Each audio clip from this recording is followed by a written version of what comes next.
All right, guys, we're back for another episode today of Brushing Them Back with Colby White. Finally got Colby back in Foxworth for a while. Looks like his the remainder of his season will be spent here in Mississippi, especially with the damage they had in Florida. Colby, how you doing today, brother?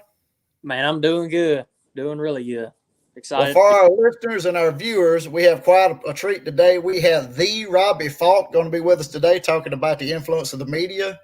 Uh, we're going to talk a little bit today about the influence of the media on the game, and here's here for you that do not know who Robbie Falk is. Here's who this guy is. He's a 247 Sports contributor. He's a Starkville Daily beat writer. He also is a co-host of a podcast that I thoroughly enjoy called Thunder and Lightning. Robbie, glad to have you here today, and thank you for taking time to come on. Man, I appreciate y'all having me on. I want to talk a little baseball. I'm kind of depressed with what's going on in football this weekend. We were not even going to mention football. I'm glad we got Colby on here. Let's talk about baseball. Yeah, we were. I was not even going to mention football. I am so aggravated right now. So, all right, let's a couple of topics that you and I discussed before we went on the air. One of the points that I think is amazing, because you report and write about sports, all aspects of sports, how difficult it's got to be for you to be able to take something you're seeing on a field of play and translating it either in printed text or through some type of live broadcast that you're doing, trying to convey what's going on in a way that keeps everybody engaged. I know Colby and I, we're new to this podcasting deal, and it's difficult. And you're an expert at it. So tell us a little bit how you get it done. Well, I don't know if I'm an expert. I do this, but I don't know if I would consider myself an expert at it. I've always tried to approach whether it's a broadcast or doing podcast or writing a story. I've always tried to approach it in the same way that I grew up on, because I wanted to be a broadcaster whenever I was a kid. I wanted to be the next Jack Crystal. I really idolized Jack Crystal and Jim Ellis. I wanted to be those guys. And I thought Jack always did a great job of painting a picture for the viewer, or the listener rather, that is not at the ball game. He was able to tell you exactly what was happening, and you could almost feel like you were there. And so that's something that I've tried to put that into my writing, and most of the time it's probably not any good, but I always want to paint a picture to where the listener or the viewer or whatever, the reader is going to feel like they were at that ball game. And like I said, sometimes I might not do a good job at that, but that's how I try to approach it. I want to be able to kind of map out a game, and sometimes it might run a little long, but I would rather go long on a story or be long-winded in how I talked about things to make sure that the reader's able to put themselves in that environment and feel like they were actually there. So we said we weren't going to talk about football, and we're not. We're going to try to stay as close to the baseball line as we can today, because to me, baseball is a game. I've always felt the best way to experience a game of baseball is live. But I do understand that watching it on television, a good commentator or a good storyteller is key to the success of that event. I mean, is that you just mentioned one of the greatest voices of all time, Jack Crystal, and you even threw Jim Ellis in there for good measure. And I love Jim Ellis. I love listening to him. But Jack Crystal, to me, will always be the voice of the Mississippi State Bulldogs. And you've set a pretty high bar if you're trying to shoot for Jack Crystal now. Well, I didn't know anything else. That's all I thought. I thought everybody was Jack Crystal, because that's all I listened to was Jack Crystal and Jim Ellis. And when I grew up, we didn't have SEC Network or SEC Network Plus growing up. So every baseball game, if you weren't at the baseball game, you had to listen to Jim Ellis. And I just always thought Jim Ellis did such a great job on the radio talking about the baseball game. And even when he wasn't talking about the baseball game, he did a great job filling space there. So both of those guys were very, very influential to me, not only as a broadcaster, where I wanted to kind of start, but as a journalist. And when I write about the game, people just want the facts. Get to the score, get to the facts of the game. Don't give your personal opinion on a lot of the stuff. And I'm very opinionated now. But when it comes to writing and it comes to broadcasting, you've just got to talk about the facts. You got to give the score, the time of the game, and what you're seeing on the field. And so that's how I try to portray my own writings. And I've taken what I've learned from those guys from a broadcasting perspective into journalism. It's something I've kind of noticed, speaking on like the writing part of it, and obviously commentating too. You've got to really know the game. It seems like you've had, prior to having that role and having that job, it seems like the people, for one, the word uses that they use to describe different aspects of different sports or whatever. It's like these aren't just regular guys that are just really smart and really good with, I guess, literature or whatever. They actually know the sport on an extreme level to be able to relay that kind of information, which I think is pretty cool when you talk about being an athlete, talking to somebody. I feel like you feel like that's kind of a prerequisite kind of thing, or you just think it kind of happened for you, some not as much, or how do you think that kind of happens? Yeah, I think, and especially in baseball, I mean, there are a lot of intricacies in baseball. I mean, you're talking about the different pitch. I mean, pitchers are throwing different types of pitches. The ball spins differently with this pitch than it does this one. You have the RPMs on the spin on this breaking ball in comparison to a fastball that might be a little flatter. You have to know a lot about that stuff. I've had to learn a lot of that over the years. I didn't grow up a huge baseball fan. I kind of grew to love it in junior high, and I fell in love with Mississippi State baseball when I was in junior high into high school. I didn't know anything about any of that stuff, and baseball is such a for lack of a better word, it's such a weird game. There's so many different things. You got to hit the ball at a certain part of the bat to be successful. If you're getting a base hit 30% of the time, you're doing a good job. That's 30% of the time. And the greatest hitters in baseball history have under 40% of their at bats as hits. I mean, it's a game of failure. And there's so many, just to your point, there's so many different things that you have to be on top of when it comes to baseball. But I've kind of grown to love baseball so much and study it so much. I've gotten a lot better than I was in the past, but there's still so many things that I have to learn. And you guys know it more than I do because I'm not a baseball player, but I've just become kind of a student of the game in baseball because I've fallen in love with it so much.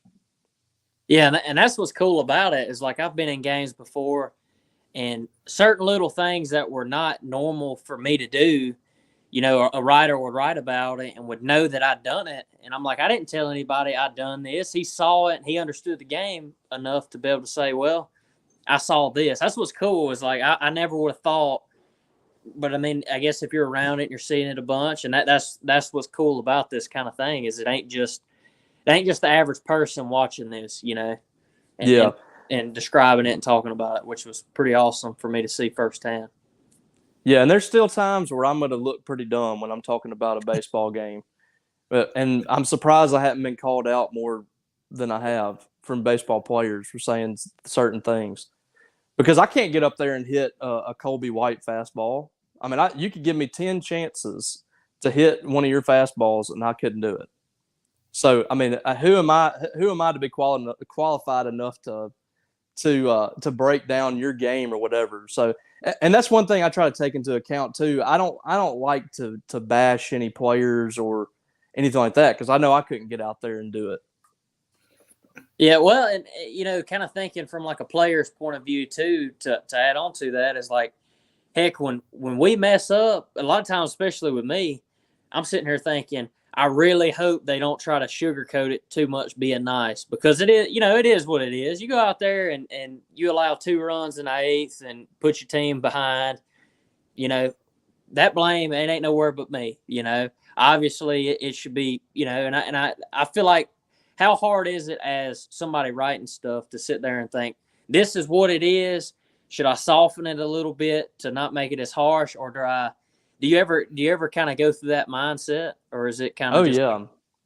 Yeah, definitely. I especially go through that covering college athletics and in high school too. I cover a lot of high school. I just don't. I don't like to criticize too heavily individuals. I might say something as, Mississippi State didn't play well. They didn't pitch well as a team. I don't like criticizing individuals. And especially, when you think about the college game, and most of you guys are not even getting a full scholarship to play baseball. A lot of you guys are having to come out of pocket to pay for school and play baseball on top of that. I mean, you're asked to be basically a full-time athlete on top of being a full-time student. It's hard for me to come out there and criticize somebody publicly like that. I refuse to do it. Yeah. Well, you're not going to call any names because you're that kind of guy, but you do know other writers that don't have a problem. If Colby had a bad game, everybody's going to know about it. Yeah, there's some people that'll do it. But me personally, and I don't think that it's completely wrong to, bring to light that somebody struggled in a ball game. I mean, you're just calling the facts for what they are. But I don't like putting names out there and blasting a player in the public. I mean, there's times where if somebody asks a question about, somebody, I might say, well, he's struggling right now or something like that. But I'm not going to say, so-and-so stings or something like that. I think, for me, like I said, it would be hypocritical to get out there and throw somebody on the bus when I can't go out there and do the same thing that they can do, and if I was in their same shoes, I might be in the same position or worse. I want to back up a little bit. I got to find a little back history on you here. You said you knew from an early age that you wanted to do what you're doing right now. How early of an age? Like, when did you know I'm going to write about amateur and college athletics, by the time I'm ever how old I am? So when did you know that? Well, I didn't know I was going to do this until I was in college. So I'll kind of try to give a brief backstory of my career. I grew up in Louisville, Mississippi, and my dad's a preacher, but before he became a preacher part-time, when he was, in college and a little after, he was a radio broadcaster for Laser 96, which is now in Starkville. It was, I believe at the time it was in Eupora. And he did football games. So, years go by and we moved to Louisville, and somebody found out that my dad he could call football games. He was a play-by-play guy. So they wanted him to be the play-by-play announcer for Winston Academy football. They were starting up they had a local channel in Louisville, and they were starting up a broadcast. They were going to broadcast the games on Friday night, tape them, and then play them after the game. So he started that with Mark Cutsmith was the head coach at Winston Academy, and they went on a run of 4 straight state championships. And he had some iconic. I mean, some of these clips were going out all across the state. My dad was calling people nicknames. He made up these great nicknames, and so all this stuff was sticking. And my dad was really good at it. And just being around my dad, I felt like I wanted to do that. I wanted to be a broadcaster. So I grew up. I was listening to Jack Crystal and Jim Ellis, like I said. Being around my dad, I really kind of grew a love for the game of football, and I just was obsessed with it. I would turn on my NCAA football games on PlayStation. I would turn the volume down and I would broadcast the game as I'm playing. And so I felt like I actually feel like I'm pretty good at this. I don't think I could do anything else but this. So my goal was to be a broadcaster. When I was coming up through high school, I started calling those games with my dad. He was the play-by-play guy. I was the color guy. I would have a halftime show and all that. The local radio station, when I got into college in Louisville, they allowed me to call some playoff games for Louisville High School. I called some state championship games in baseball for Nanawoya when they won a couple of state championships.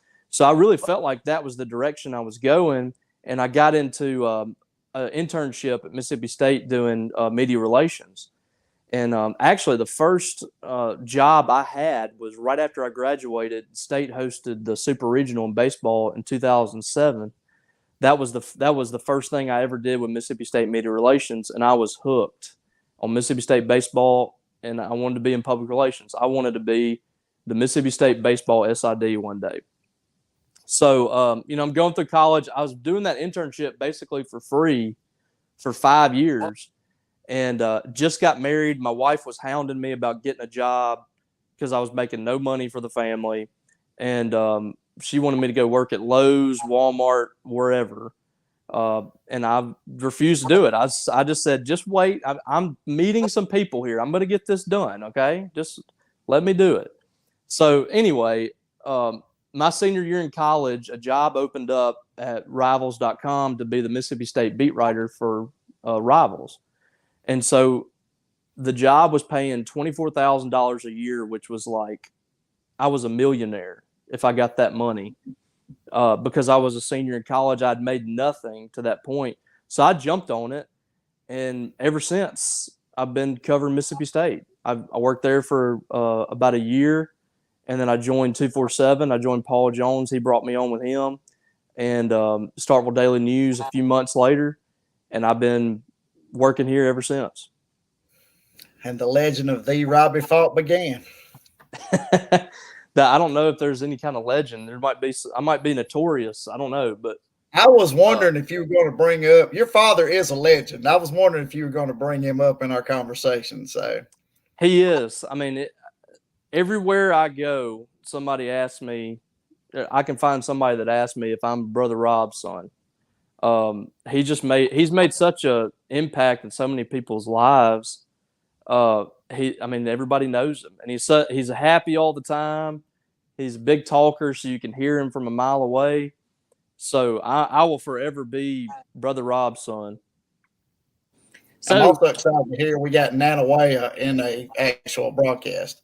That's not every day you stumble across that. So no, Winston County is going to get its shine. I know, man. I'm telling you, you're just throwing out some places. We got some listeners from around the country that are like, "What is this guy talking about?" They're going to know about Nanawaya. Between me and Bart Gregory, they will know about Nanawaya. So, Colby, let me ask you a question. Colby, I want to ask you a question. Okay. Did you ever catch yourself reading some of the stuff that these guys wrote about you when you were at Mississippi State? Yeah. Well, be truthful now, don't know. Yeah. Well, absolutely. I think there's no way that, especially a kid growing up how I did, and you would do stuff and it would end up in a local newspaper or something like that, but it didn't end up all over the internet and places like that. So when you first get that taste of that, it's like, man, somebody's writing, thinks enough about whatever had happened to say, I'm going to put my name involved with something. I was like, man, this is pretty cool. People wherever can read this. And yeah, absolutely. I remember getting on with a game and I'm like, whether bad or good. And I'm like, I'm going to see what was said, just kind of, and I think every player does that. If I had to guess, some big time players probably don't, but somebody coming out of high school and junior college like I did, obviously I was glued to it. So, yeah, and especially on baseball too. I mean, you just don't get that kind of coverage around the country. But Mississippi State's a lot different than a bunch of places, and so I can imagine, baseball players, and I've noticed that too, covering kids and recruiting and stuff. Baseball guys are just so much more appreciative of coverage than anybody else, just because I think it's so common to have football recruiting covered, football games and stuff like that, and basketball too. But what I've noticed at Mississippi State, we cover baseball and women's basketball more than just about anybody. And I think that the kids just get so much more excited about reading that stuff than they do in any other sport. And also that 2019 team was so fun. I mean, I'm sure you guys couldn't get enough of some of that stuff. Oh yeah, man, and that's what was so cool is like you play with so many good players, and you go to look like long before I got to state, reading up on Jake Mangum, watching him play, and then there's an article and it's got his name in it, and then a couple lines down mine's in it. And it's like, man, it's pretty crazy, Yep, that was one of my more fun teams to cover. I really enjoyed that team. It was so talented. That team and the 2016 team were probably the two most talented teams I've ever covered in baseball. Just so many dudes on that team. I mean, it was just the pitching, the hitters, defensive guys. I mean, those were some fun teams. Mm-hmm. So, I mean, for our listeners, how many hours would you say per day, or how many miles of travel? Could you kind of put that in perspective for what would be kind of a typical day for you on a game day or whatever? Well, a lot of times I'm not doing a whole lot during the day. But we can have there can be some days where you got a 15-hour work day, and then there's some days where you have a 1-hour work day. I mean, I kind of love that. I love how it's kind of unpredictable like that. Baseball season is a lot of hours. For a typical baseball game is going to be over 3 hours long. So you're getting there an hour probably before first pitch. You got a 3-hour ball game, and then an hour or so after the game. I mean, I think was it 19? Y'all had that game against LSU in the SEC tournament, 17 innings. Yeah. So we were at the park till 2:30 a.m. I think that day. So you never know. I never know what I'm going to experience during a baseball weekend, a baseball day. And then you have, some weeks you have 4 games that you're going through. So baseball is definitely probably the most time I spend at at a location working, but it's also one of the easiest things to cover because it's so laid back. Yeah. What's the longest distance you've ever traveled to cover an event? Well, I went to Portland, Oregon for the women's basketball Sweet 16.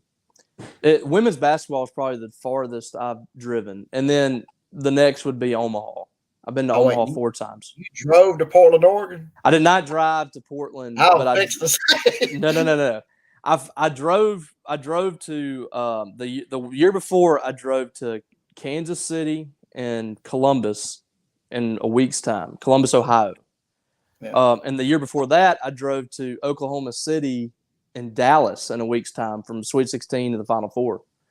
So that was a lot of miles. But I've driven, we went to the Tallahassee Regional, drove down there in 2018. That was about 7.5 hours, I think. But Omaha would be my furthest trip for baseball. And the longest trip, because when they get there, they play for a while.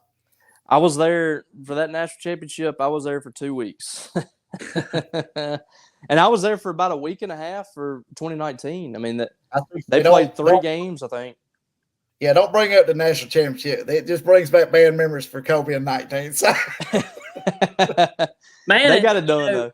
Yeah, I mean, as bad as things didn't happen the way we wanted to, I couldn't even imagine being able to enjoy that experience just being there for 2 weeks. Like, I mean, yes. You naming off places you've been able to go and watch sports and stuff. I mean, that's so cool to be able to say, hey, I went to Portland, Oregon, and I went here and there. And it's like, man, the average person, whether they make a ton of money, work or whatever, still don't have that opportunity because of time, And to be able to have a job that's part of it, you got to wake up every morning and think, man, this is pretty cool. Oh, yeah. I never take this job for granted. I think it's the best job on the planet, whether I'm making a bunch of money or not. To be paid to go watch sports, I'll never complain about it. I mean, it's just awesome to be able to follow these great teams and go to some cool places and meet some cool players. I mean, I've had a chance to cover Dak Prescott, Jake Mangum, Tierra McCowan. I mean, some of the greatest players in their respective sports in Mississippi State history. And I mean, to me, I count myself blessed every single day to be able to do stuff like that. Exactly. I just want to point out that bringing up the 2019 baseball team, when did you say your media journey started?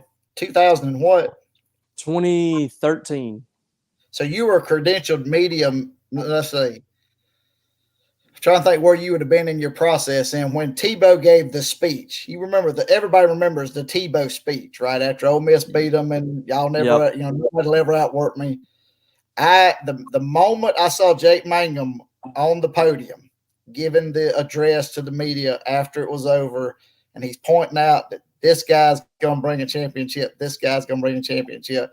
That was the moment I knew that Mississippi State was finally going to get that national championship that eluded them, because it was a Tebow type address.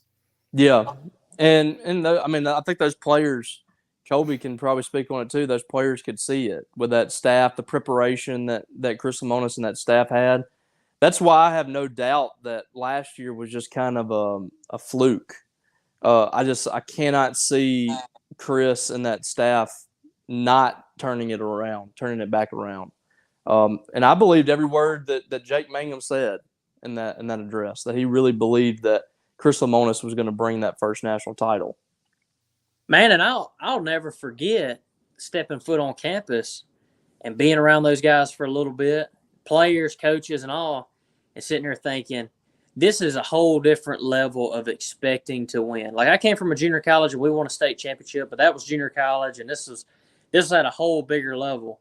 But when I got around like Jake and those guys, and I'll never forget that feeling. Like, it wasn't any kind of pressing at all, playing or anything like that. It was just we're good enough to win every game we play, and it just seems like once you get that going, it's hard for it to stop. You know, the team went in 18, and they kind of, I guess that attitude kind of kept carrying, because when I got there, man, it was pretty easy just to be that little piece of the puzzle to plug in and just follow up what everybody else done before me. So it's a special thing what they have, especially with Coach Lemonis and all, because obviously that's the attitude that they're pushing still. And obviously to be able to win a national championship, there's a tremendous amount of talent. But, you know, you look at like the Tennessee team last year, they had a ton of talent, but kind of hadn't been to Omaha in a little while, and then had success there. So it's like, well, you know, how do you adopt that culture and keep it going year after year? I mean, I feel like it goes from the head coach all the way down, you know, onto the captains of the baseball team. And then, yeah, it's just like you were talking about. I mean, when Jake said that, I was thinking we were going to do it at 19. Obviously, everybody else did too. But then team comes around 2 years later and does it, and you don't question it at all, you know. It's like, man, this makes perfect sense. It wasn't no shocker to me, obviously. But yeah, you got to have that leadership too, like Jake. Tanner Allen was huge for Mississippi State to have him in that 2021 season. The leadership is really where it begins. You can coach it all day long. You can set the expectations as a coach, but you got to have that guy in the locker room. And I think Jake Mangum was that, and Tanner Allen was that. And that's why those teams were going to Omaha regularly. Mm-hmm. And I'll never – this is random, but I'll never forget Jake telling me one time I had struggled in an inter squad, got hit around a little bit, and he told me, this was one night, he told me, he's not going to remember this. He said, man, I'm not talented. Because I was telling him, I was like, man, I didn't grow up this real talented guy. Because Jake had all these Division I offers, all these SEC offers. And I told him, I was like, man, I'm not very talented. It's a whole lot harder for me. It's going to take time for me. And he was like, man, I'm not talented neither. And he said something to the nature of, I'm just willing to take it as far as I can to win. Yep. And that stuck with me from that day forth. And I'm like, man, you look at Jake, obviously to the outside, it looks very talented. But then when you see how he works and stuff, it's like, man, is it talent? Is it, because obviously he don't believe it is. I mean, whether it's him being modest or whatever, obviously he's talented. But to the extreme success he has had, he didn't believe that. And, that attitude, that's a special thing that Jake has, and that's why Jake's going to be a big leaguer for a long time, I believe. I have no doubt Jake's going to be in the MLB. I have the same thoughts on Jake as I did on Dak Prescott. You're just not going to stop them. They're going to do whatever it takes until they fall dead. I mean, exactly. you're going to have to kill them to keep them out of the league, and that's what's going to happen with Jake. I mean, you're not going to stop him from rising to that level. And it's a testament to the mindset that he has. He's got a dad too that played at the highest level, so that helps.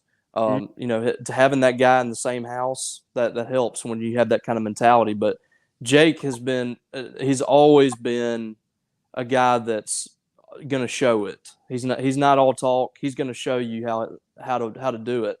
And like I said, I mean, I have no doubt that guy's going to make it in the league because of that mindset. Oh yeah.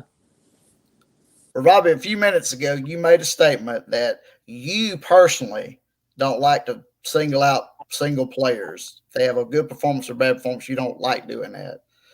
You also said you know plenty of guys in your industry that will do that. So, in this, your own personal opinion, how much power does the media, writers, sportscasters, whatever, how much power do you truly have as a group to control the flight or the plight of an actual athlete?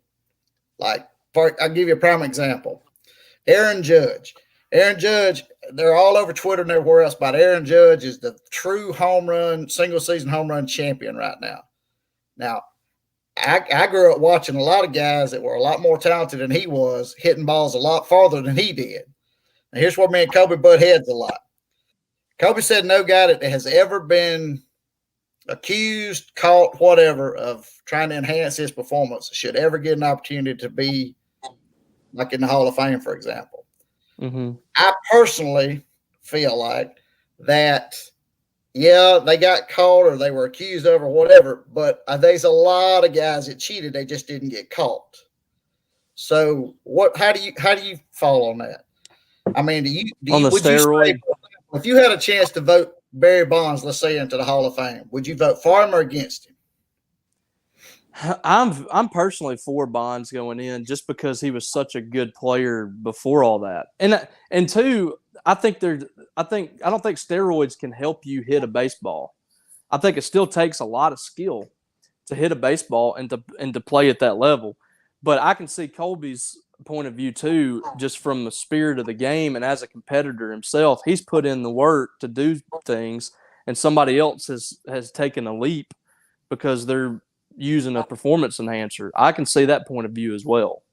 But Bonds was a freak show before he was even on steroids, and he might be kind of the exception to some of those other guys, McGuire and Sammy Sosa and some of those guys. But he had already accomplished so much, I think, before that. Was a tremendous base stealer back when he was with the Pirates and all that. So, I mean, I would probably go with Bonds. I definitely think if you're going to vote him in, then Pete Rose has to be in there. Mm-hmm. And I'm still kind of disgusted about that he's not in there. But you know, I don't know. I don't know where I fully stand on that. I've kind of bounced back and forth. Well, the thing that I'm kind of thinking about too is there's been others that have went through the voting process and didn't go in and will never be in, and are obviously, you look at their numbers like, man, these are Hall of Fame numbers, and they didn't go in. It's like, well, how can you put this steroid guy in and you didn't vote this other one because he took he took steroids, got caught, and they didn't vote him in because of that? To me, it's got to be one strict. Either if you get caught with steroids, you don't have a chance to go in, or they all can. I don't feel like it can be an exception. Oh, this guy can, and that's just my thing. And then, like you talk about the Pete Rose argument, it's like he done something that actually didn't even affect performance whatsoever. All right. He's not in there just off of a moral thing. And something I'm kind of thinking about is, I've heard people say this, whether this is true or not, but they said Bonds with some of the media, they say he was kind of a jerk. He was not very approachable. And he was just not really a great guy to the media. And some people say that was kind of their way getting back at him, whether that's true or not. And obviously, no, I think there's something to that. Well, that we're human at the end of the day, and we're going to lean towards being more acceptable to people that we like sometimes, and sometimes people that are jerks to us, we're going to be, we might be a little more critical. I might not be as hard on Jake Mangum as I would somebody that has been kind of a jerk. Because Jake's such a great guy. So, I mean, I'll admit that. I mean, there's times that you might be thinking in the back of your head, this he's a really good dude. I don't think I want to really say something negative about him. I mean, that happens. I think that definitely happens. And that's probably hurt Barry Bonds too. I mean, having the media on your side, I mean, what's that phrase they said? Don't pick a fight with somebody that can buy ink by the barrel or something like that. Mm-hmm. I mean, we kind of have the unlimited resources in getting words out there. We can paint a narrative. I try not to abuse like my platform in that way. I try to do it for as best I can for good sometimes. But yeah, that happens. People have a chance to sit there and write a 1,000-word column on something that they don't like and give their opinion on it. It's right there, and there's nothing that anybody can do to stop it outside of the editor of a paper or editor of a website or something. Exactly. That's what I was curious about the control of the narrative. If for whatever reason, if somebody says something that you didn't agree with or whatever, it's got to be a moral issue for a lot of writers. Because I mean, let's say for example, I'm in the press room and I'm trying to cover Colby, and Colby's got no time for me. Well, human nature, I go to the computer and I say something probably before thinking that's pretty negative, and it's not fair to him, but I do it anyway. That's why I was curious about when you said earlier, you said you try not to single anybody out. I was just curious. There's got to be a few occasions that happened to you, especially probably early in your. Yeah. No, there's been times where I might say something. I might get caught up in the heat of the moment and say something about a player or something like that. And, that's something as I've gotten older and I've gotten more experience in this, I've tried to move away from. Because at the end of the day, I remember that these guys are college students. Some of these guys are high school students. They're making, I mean, NIL has changed some things, but most of them are making no money doing this. And it's not like they're out there trying to lose or trying to perform badly. So, I mean, that's kind of how I like to approach things. I try to, at least. I'm not saying that I've never done it before. So I don't want anybody going up there and digging up a tweet from 2012 or something. That happens every now and then. But it's tough being the king of Twitter, man. It's tough whenever you got a platform and you say something and somebody can find something that contradicts something you said from like 6 years ago, And I mean, Colby can have that happen to him as well, being an athlete. It happens to athletes all the time. But yeah, when you have a platform, when you have some followers or whatever, people are going to find some stuff that you said that might contradict something that you're saying now. So I'm sure somebody can find something that makes me look like a hypocrite here. Well, and the thing about that too, I feel like from the other point of view of it, as a player, the player has to understand that, hey, this guy's doing his job. We don't know the things that are happening behind closed doors, like what they're wanting to be asked. I don't know that specifically, like necessarily with your job or whoever else's job, but I'm sure somewhere that somebody's probably telling some people, hey, you need to go find out what this is. We heard this about this guy. Just try to get their point of view on it. And as a player, sometimes you get caught up in it too personal, and it's like, they were just asking, doing their job actually, and it's and I feel like that's how it kind of gets unfair, and some people come at writers or whatever. But there's so many variables into the whole thing that we might not take into account. Yeah, it's never personal for me with a player or coach or anything. I mean, I'm just most of the time I'm just talking about what I'm seeing, and I'm not trying to be too critical or anything like that, or be personal with any of the coaches or players. I mean, I'm just trying to do my job and call it like I see it. Because really the thing that I despise more than anything is somebody saying, well, he's toting water, he's just being a homer, this and that. I try to be as objective as I possibly can on how I approach what I'm seeing on the field. Right. Oh, good luck to that, because it's got to be a tough job to do. Like we talked about earlier, it's got to be tough to paint a picture. I knew we weren't going to talk about football. We're going to talk about baseball, but like last night's events, for example, it had to have been tough to write about that this morning. So, yeah, no, and I hadn't written any stories yet, but I wrote plenty on Twitter. I had to actually go back and delete a few tweets, to be honest with you. I would have thrown the computer out the window after last night's effort. But we had a lot to say on Thunder and Lightning, I'll tell you that. I actually I wanted to close out with speaking of Thunder and Lightning, I had a question about Clark and Palmyra, but I'm on too much respect for both guys. I'm not going to get into all that this late in the show, especially. Me and you might have to talk about that separately. So yeah, we can. All right, so Colby, you got anything before we because I'm going to give him the last 4 or 5 minutes of the show to list off all of his social media stuff. So you got anything else before we let him go?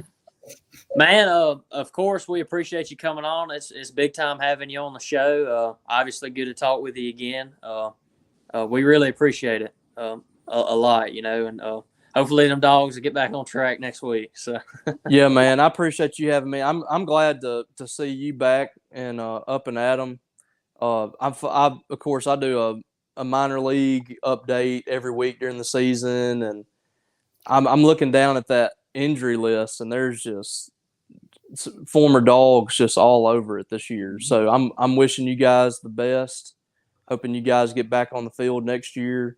And I think you're going to be bigger and better than ever after that surgery. I think you'll be ready to roll. I hope so. I feel great. I know that. That's awesome. Yeah. There's a few more that are in your same boat, man. I mean, this Tommy John stuff is just it's a booger. It's hitting everybody.